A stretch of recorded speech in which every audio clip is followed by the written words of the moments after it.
Estamos de volta com o nosso super convidado de hoje, Homero Reis, que está nos dando uma aula, na verdade, não só sobre coaching, mas sobre a vida, sobre como encarar a vida, como seres humanos, como pessoas que nós somos, que precisamos tomar as decisões certas, nos momentos certos, né? Homero, para a gente poder já entrar no fim da nossa conversa, infelizmente, por mim eu ficava te ouvindo aqui o resto do dia. Obrigado. E eu queria perguntar para você, como você hoje, como profissional de coach, como profissional, na verdade, de desenvolvimento humano, né? De ajudar as pessoas a desenvolver. O que você poderia falar? Como você está enxergando a nossa sociedade hoje? Como você enxerga hoje o ser humano que chega no seu consultório e te pede uma ajuda, e aí você começa a enxergar, não 1, 2, 3, milhares de pessoas que você já atendeu, com certeza, com algumas particularidades, mas acaba que eu acho que algo no fim acaba se encontrando de todos nós seres humanos, na mesma busca, nas mesmas dúvidas, nos mesmos anseios. Como é que você está enxergando hoje a sociedade?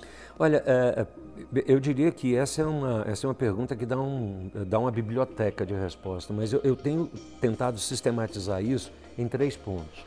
O primeiro ponto é que nós vivemos uma sociedade absolutamente pluralista, no sentido de que eu não tenho nenhuma referência mais, né? Eu não tenho referência. Então eu vivo num processo de descartabilidade, né? Ou seja, assim como eu troco a lâmina do meu barbeador, eu troco de pessoa, né? Então não há nenhum compromisso meu hoje em manter as relações, né? Eu estava num hotel, um tempo atrás, aí, etc., fazendo um trabalho, e no final do dia teve uma festa lá de congraçamento dos hóspedes e eu fui com a minha esposa. E aí eles fizeram aquela brincadeira: quantos anos você tem de casado? Quantos anos tem de casado? Aí um casal levantou a mão que tinha 25 anos de casado, né? Aí todo mundo ficou de pé, bateu palma. A Liana, minha esposa, me cutucou e disse: espera aí, vamos ganhar essa parada, né? Aí eu levantei a mão, assim, bem agitadamente. Aí o cara me perguntou lá: quantos anos o senhor tem de casado? Eu digo: olha, eles têm 25, parabéns, eu tenho 38. Aí o cara assustou, todo mundo bateu palma, aquela coisa toda. Aí ele disse: é promessa? Eu digo: não, é que eu sou de uma geração que aprendeu a honrar a palavra. Quando eu me casei com essa mulher há 38 anos atrás, eu prometi estar com ela na alegria, na tristeza, na doença, na saúde, etc. E viver com ela nos momentos de alegria foi fácil. Nos momentos de tristeza, valeu a minha palavra. Nos momentos que eu estava com saúde, foi fácil viver com ela. Nos momentos em que eu estava debilitado, valeu a palavra dela. E ela dizendo: olha, eu não aguento esse cara, mas eu empenhei a minha palavra de que viveria ruim. Aí o que acontece? A descartabilidade faz com que a nossa sociedade hoje só queira viver o lado bom. Aí o que acontece? Eu transo, eu vou para o cinema, eu faço jantares, eu beijo na boca, eu faço um punhado de coisa. Aí eu me caso. No dia seguinte, vem a dívida, vem o problema da família, e tudo de bom eu já tive, e tudo de ruim eu não sou capaz de suportar. Aí eu descaso e caso de novo. E aí, ou senão você simplesmente não casa mais. Eu não sou um defensor da longevidade dos casamentos por si só. Eu acho que as pessoas precisam ter saúde nesse processo. Agora, o que eu digo é a descartabilidade, a forma como irresponsavelmente eu descarto as pessoas. Sim. Esse é o primeiro. Segundo, é a multivariedade que você tem a partir do momento que você perde qualquer referência. Então, às vezes eu pergunto nas pessoas o seguinte: o que é que você é capaz de crer? E o que é que você é capaz de não crer? Né? Então, não é uma questão de certo ou errado, é uma questão de opção.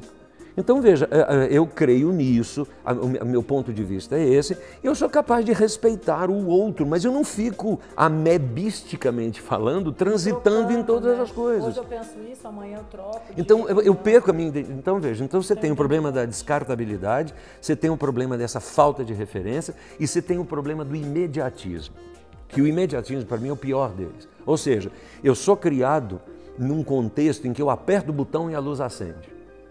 E eu acho que a luz acende porque eu aperto o botão. Agora, veja, nós estamos aqui num setting, um bando de coisa que está acontecendo aqui, você está me gravando, nós estamos conversando. Agora, você já pensou quantas pessoas são necessárias para fazer esse programa? Ah, sim. né? E as pessoas veem em casa simplesmente o É programa. pronto. Aí você pensa o seguinte, para fazer esse programa são preciso 10 pessoas, porque tem o câmera, tem o pessoal de vídeo, tem a produtora, tem a diretora. Tá. Eu digo mais, quantas pessoas no Brasil estão operando as termoelétricas, as hidroelétricas, etc., para nós termos luz, segurança pública, etc. Então nós vivemos um mundo de rede. Eu dependo de um mundo de situações incontáveis. Não é apertar o botão. Tem muita adolescente... Aí você acaba colocando em si a questão de se eu quero, eu posso. Pronto. Eu a luz tem que acender. Como é que não tem luz? Isso, e veja, e aí você tem muito adolescente que acha que a comida nasce na geladeira. Você abre a geladeira e está lá a comida. Um dia ele descobre que para a comida estar lá dentro, alguém teve que pôr, e não foi ele. Então, eu diria que a descartabilidade, a relatividade e o imediatismo são as 3 doenças da nossa sociedade hoje, que as pessoas precisam ter consciência delas. Né? Ou seja, existem coisas que são descartáveis? Existem, mas não são todas. Né? Existem coisas que são relativas? Existem, mas existem coisas que eu preciso ancorar nelas a minha identidade. Existem coisas que são imediatas? Existem. Café solúvel é uma delas, né? Eu digo isso de brincadeira, né? Mas são poucas, mas nada é imediato.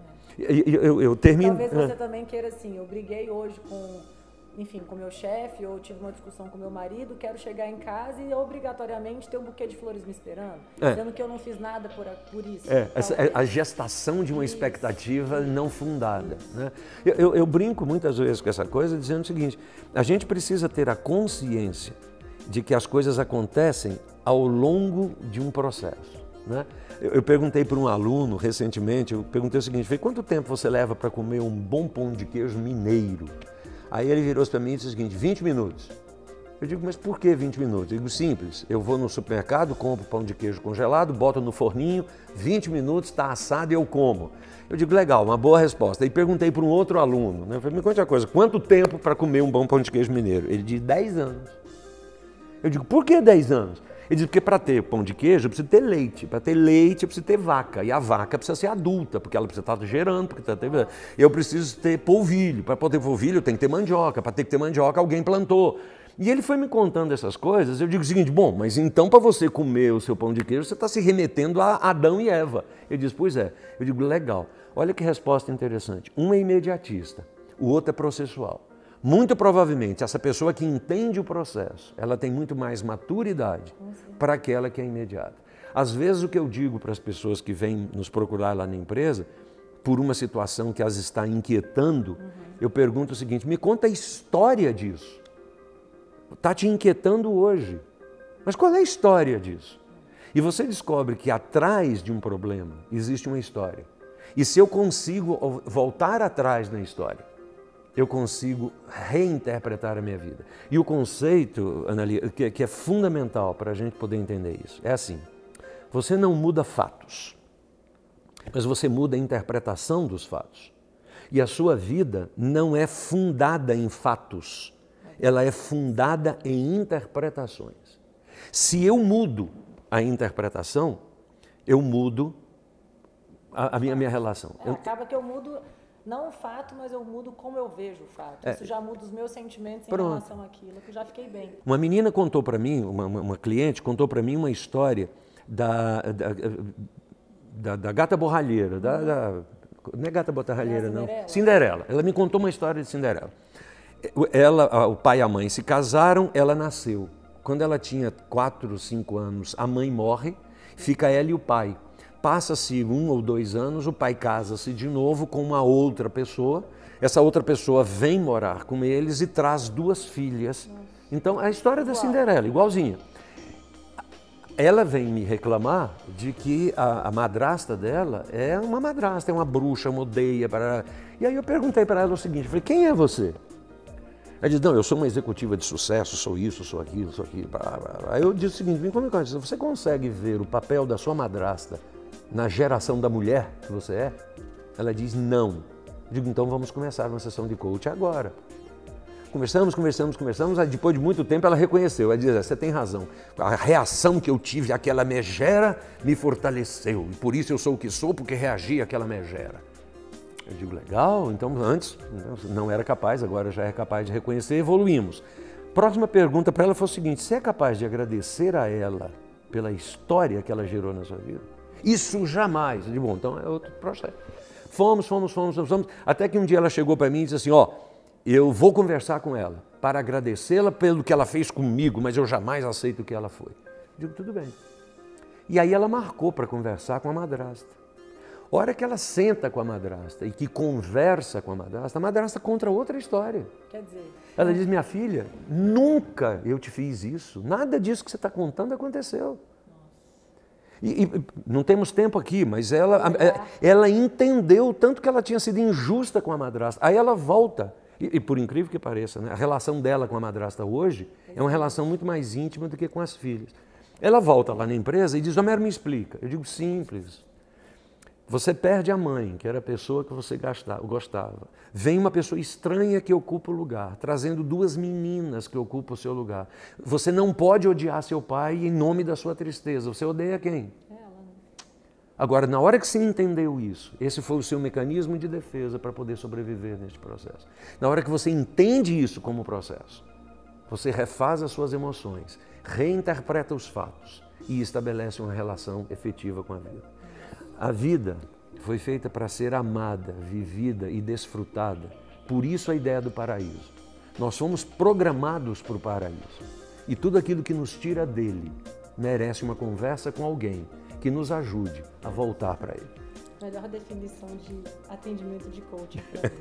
Homero, eu queria muito agradecer a sua presença. Obrigado. Demais, assim. Eu acho que você que está em casa precisa prestar atenção nos pequenos detalhes que você falou. Eu acho que você colocou aqui conceitos, na verdade, que a gente precisa aprender como ser humano para que a gente possa viver uma vida mais tranquila, uma vida com menos conflitos entre nós, entre as pessoas que nós amamos. E às vezes você se sente mal, ou você se sente incapaz de assumir algumas coisas que para os outros aquilo é muito difícil, ou as pessoas te julgam por aquilo.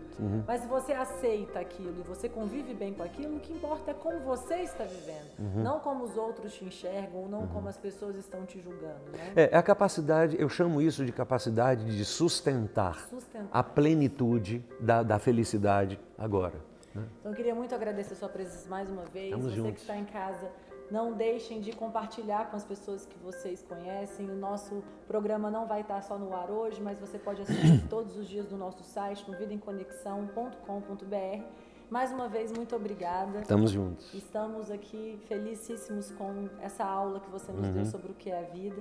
Espero que você continue com o seu sucesso, né, com a sua empresa prosperando, porque eu acho que você traz um bem para a sociedade. Eu espero que todas as pessoas possam enxergar isso e fazer uma avaliação, né, de quem nós somos e se realmente nós precisamos deixar de ser um pouco mais egoístas e olhar um pouco para o nosso ser e tentar nos tornar um ser melhor para que a gente possa fazer um mundo melhor, né? Isso é verdade. Obrigado. Obrigada, gente.